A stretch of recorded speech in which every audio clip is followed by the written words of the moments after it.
It's Showtime bumawi sa highest views pero Eat Bulaga di nagpatalo sa target number of views. Papremyo ang layos ng pagitan pabor sa legit Dabarkads. Yan ang mga ibabahagi ko sa inyo mga kaparokya ngayong araw po ng Miyerkules November 27. Pero bago natin umpisahan yan mga kaparokya ay humiling ako na pakisubscribe ang aking YouTube channel. Pakiclick ang bell icon para una kayong manotify sa mga bagong video na ilalabas ko at pakidamay nyo na din na i-follow ang aking Facebook page na Mega TV at ang aking TikTok account na Kaparokya TV. Maraming salamat! So mga kaparokya, umpisa natin sa highest views na nakuha ng dalawang noontime show kahapon November 26. Pero recap lang po tayo, nitong last Monday ay mababa po ang views na nakuha ng It's Showtime, particular sa The Breadwinner is. Ito po yung peak ng views ng It's Showtime kung saan ang kanilang guest dito ay ang Don Bell or sina Donnie Pangilinan at Bel Mariano. So kahapon naman po ang guest po nila sa And The Breadwinner is ay si Fiang at si MJ. So sa oras na 1:32 PM at sa segment na The Breadwinner is ang It's Showtime na may 2.44 million subscribers sa kanilang main YouTube channel under ABS-CBN It's Showtime. Sila po ay nakakuha ng 105,000 highest views. So talagang mataas po ang nakuwang views ng It's Showtime at na-meet po nila ang kanilang target of views or target number of views na 100,000. Sa Eat Bulaga naman po mga kaparokya, sa oras na 1:52 PM under po yan sa kanilang main YouTube channel na Eat Bulaga TVJ na may 1.16 million subscribers. Sa segment na Gimme 5, sila po ay may 97,000 highest views. So mataas din po ang nakuwang views ng Eat Bulaga kahapon dahil more than the target number of views po ang nakuha nito ng 80,000. O malaking hatak din talaga ang nakuwang views ng It's Showtime dahil po sa kanilang celebrity guest judge na si Fiang at MJ. So punta naman po tayo mga kaparokya sa prizes na ibinigay ng dalawang noontime show kahapon. Pero recap lang po tayo, last Monday po ay may total or combined prizes po sila na ibahagi na 345,000 pesos kung saan ang 90,000 dito ay galing po sa Eat Showtime at 255,000 naman po sa Eat Bulaga. So punta po tayo dito sa araw ng November 26. So dito makita po natin ang Eat Showtime ay may 50,000. But upon checking or upon watching sa live Facebook ng It's Showtime, sila po ay nakapagbahagi ng 75,000 pesos kung saan ang 35,000 po ay galing po sa Showing Bulilit, 25,000 naman po sa The Breadwinner is at 15,000 naman po sa Tawag ng Tanghalan.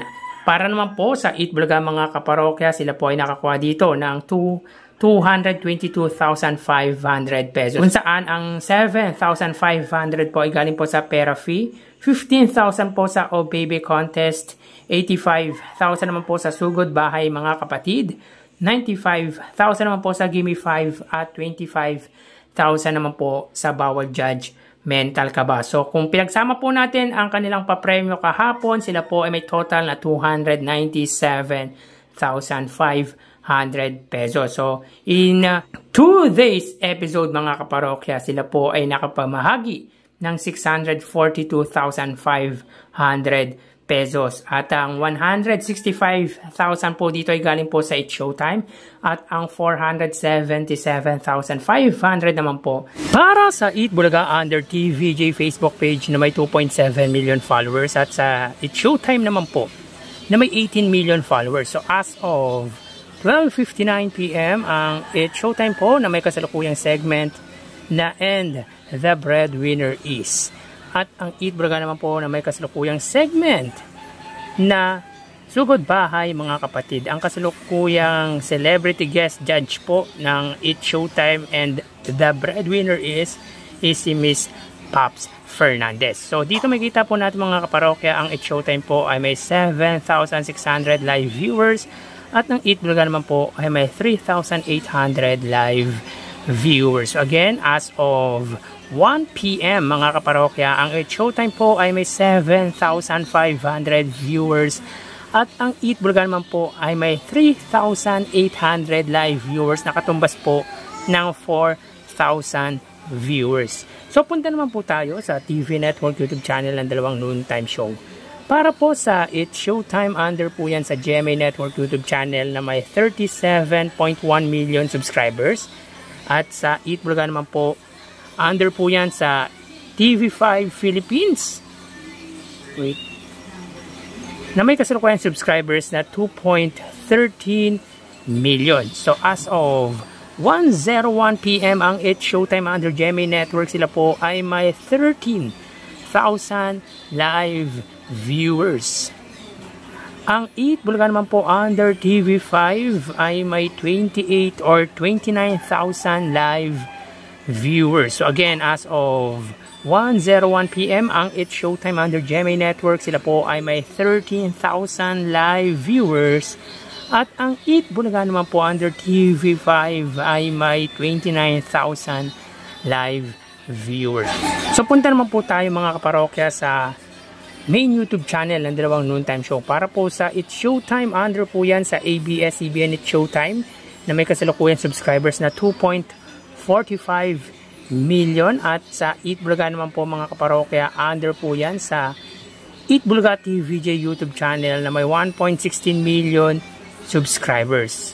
So as of 1:02 p.m. ang Eat Showtime po, sila po ay may 76,000 live viewers. Ang Eat Bulaga naman po, sila po ay may 80,000 live viewers. So again, as of 1:02 p.m. ang Eat Showtime, sila po ay may 76,000 live viewers. At ang Eat Bulaga naman po ay may 80,000 live viewers. So ang segment po ng Eat Showtime ay And the Breadwinner Is, at ang Eat Bulaga naman po ay Sugod Bahay mga kapatid. So bali ang total na nakuha ng dalawang noontime show ay, mga kaparokya, bago natin bigyan total live viewers ng dalawang noontime show, ay umiling ako na pakisubscribe ang aking YouTube channel.